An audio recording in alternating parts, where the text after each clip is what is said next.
Hello, hello mga be! Magandang umaga!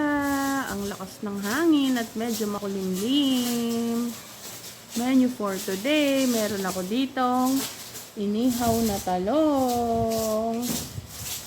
Babalatan ko yan at ipiprito lang ng may itlog. Nagkikrave ako nito simula nung maoperahan ako. Ngayon lang ako nakapagluto. Yan po ang ating tanghalian for today.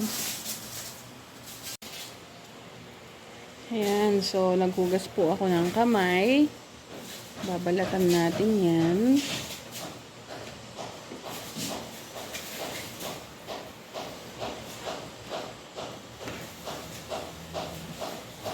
Inihaw ko nga pala to sa stove lang. Stove top.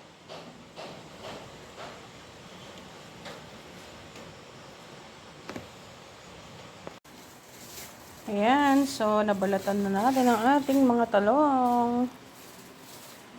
At nag-prepare ako dito ng itlog na may asin.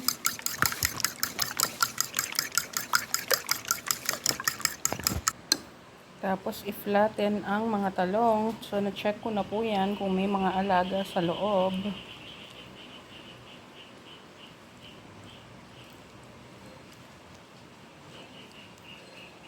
Masarap sana kung may bell pepper at giniling. Pero wala. Kaya itlog lang ay solved na. Magpainit ng kawali at maglagay ng mantika.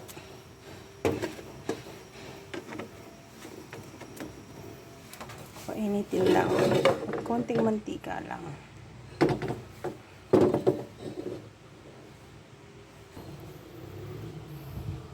Ayan po, nailagay na sa kawali. Piprituhin lang yan hanggang mag-brown at babaligtarin. Malapit nang maluto ang ating tortang talong.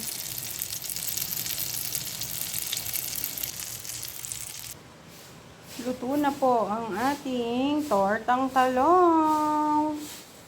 Kainan na. Tinernuhan natin yan ng daing na bangus, kalamansi, bagoong at sili.